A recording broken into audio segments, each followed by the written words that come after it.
दोस्तों आज हम इस वीडियो में डिस्कस करने वाले हैं कि 1.35 बिलियन पॉपुलेशन वाली हमारी कंट्री और दुनिया के अच्छे रिसोर्सेज के साथ इंडिया कई फील्ड्स में आगे जा रहा है। तो ऐसा क्यों है कि ओलंपिक्स के मेडल में हर बार कमी रहती है।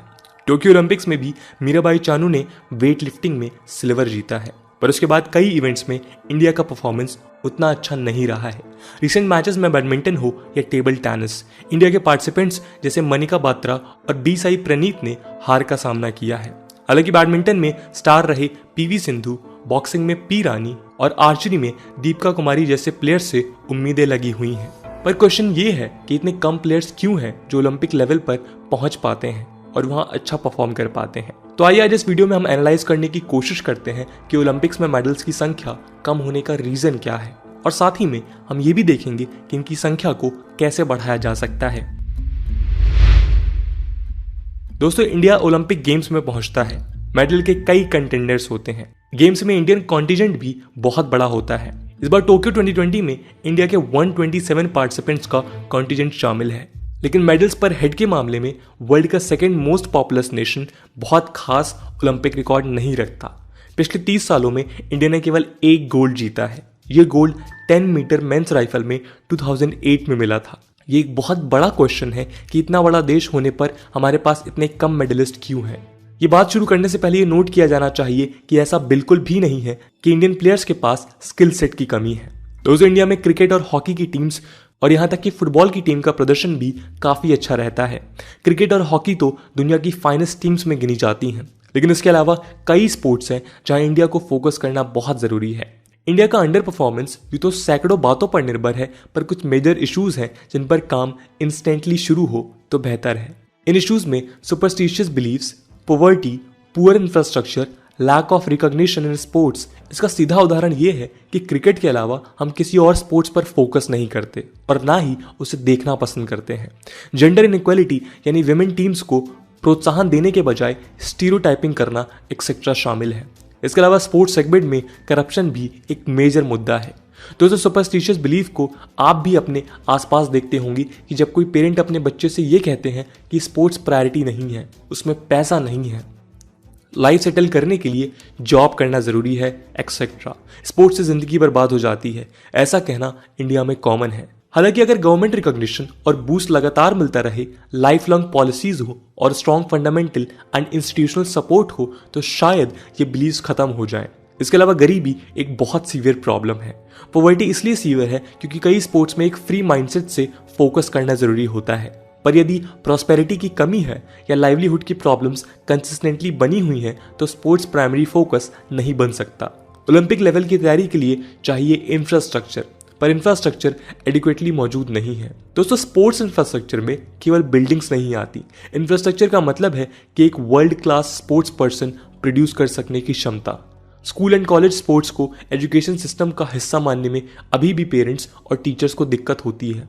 फिजिकल एजुकेशन क्लासेस अननेसेसरी मानी जाती हैं। इसके अलावा सभी मेजर इंडियन स्पोर्ट्स में भारी करप्शन के कारण it plagues everything. Athletics, weight lifting etcetera में करप्शन की रिपोर्ट्स आती रहती हैं। यहाँ तक कि कोई रीजनल या ग्लोबल इवेंट ऑर्गेनाइज होता है तब भी करप्शन किया जाता है। दोस्तों 2010 का कॉमनवेल्थ गेम्स स्कैंडल तो आपने सुना ही होगा। कुछ ऐसे गेम्स भी हैं जिसमें इंडिया बुरी तरह फेल हुआ है। साइना नेहवाल और किदाम्बी श्रीनाथ ने बैडमिंटन ट्रायल्स में ओलंपिक के लिए क्वालिफाई तक नहीं कर पाए। जिम्नास्टिक्स में रियो ओलंपिक्स में दीपा कर्माकर के चौथे स्थान पर आने के 5 साल बाद भी कोई स्ट्रॉन्ग कंटेंडर तैयार नहीं हो पाया है। दीपा के अलावा प्रणति नायक भी टोक्यो ओलंपिक में उम्मीद थी, पर वो भी बाहर हो चुकी हैं। इस स्पोर्ट में एक अच्छा मॉडर्न इंफ्रास्ट्रक्चर जरूरी है और इंडिया के पास वो मौजूद नहीं है। दोस्तों इंडिया ताइक्वांडो में भी सॉरी स्टेट में है। यहाँ तक कि इंडिया अपने ताइक्वांडो प्लेयर को भी ओलंपिक्स में नहीं भेज पाया। हालांकि इंडिया की अरुणा तंवर टोक्यो पैरालंपिक्स में ताइक्वांडो में कम्पीट करने वाली हैं। इसके अलावा लैक ऑफ मनी, फाइनेंसेस और फंडिंग एक इंपॉर्टेंट पॉइंट है। Winter Olympian Shiva Keshavan BBC को बताते हैं कि इंडिया भले ही स्पेस प्रोग्राम में आगे हो और बिलियनरीज की बड़ी पॉपुलेशन रखता हो, पर in terms of per capita income India आज भी गरीब देश है। उन्होंने कहा कि स्पोर्ट्स गवर्नमेंट की प्रायोरिटी कभी नहीं रहा है। दोस्तों केशवन को लैक ऑफ फंडिंग के कारण डेंजरस ट्रेनिंग रेजिम अडॉप्ट करना पड़ा था। उन्होंने बीबीसी को बताया कि प्रैक्टिस के लिए उन्हें हिमालयन रूट्स पर जाना पड़ा था और 100 किलोमीटर पर आवर की स्पीड के लिए कार्स और लॉरीज को डेंजरसली ओवरटेक करना होता था। केशवन ने कहा कि एक पॉइंट तो ऐसा था जब वो अपना करियर पैसों की कमी के कारण सस्टेन नहीं कर पा रहे थे। दोस्तों ये एक कंसर्निंग और सीरियस प्रॉब्लम है, लेकिन ऐसा क्या किया जाए जिससे स्पोर्ट्स का एनवायरनमेंट इंडिया में इंप्रूव हो सके।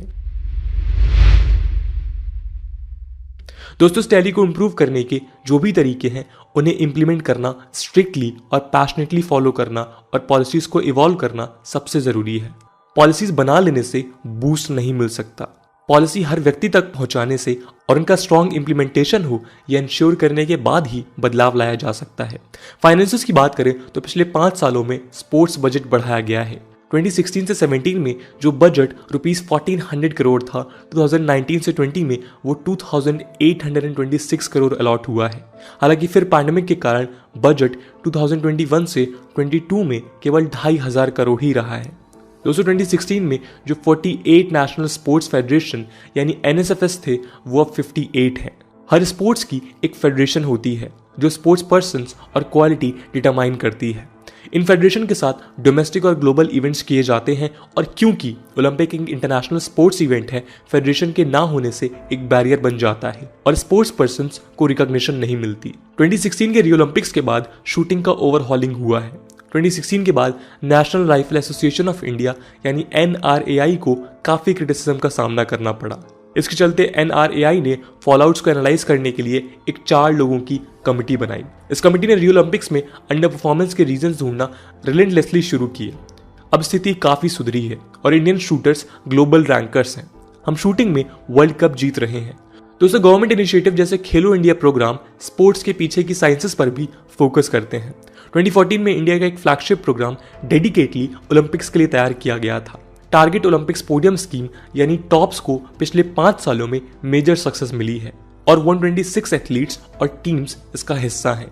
इसमें से कई ऑलरेडी टोक्यो ओलंपिक्स में क्वालिफाई करके पहुंचे हैं, जैसे archery, boxing, wrestling, athletics, table tennis, hockey and para sports. तो इसके अलावा दोस्तों इंडिया को रोल मॉडल्स की बहुत ज़रूरत है। हमें स्पोर्ट्स में ज़्यादा से ज़्यादा रोल मॉडल्स प्रोड्यूस करने चाहिए जो एक परपेचुअल सर्किल को शुरू करेंगे।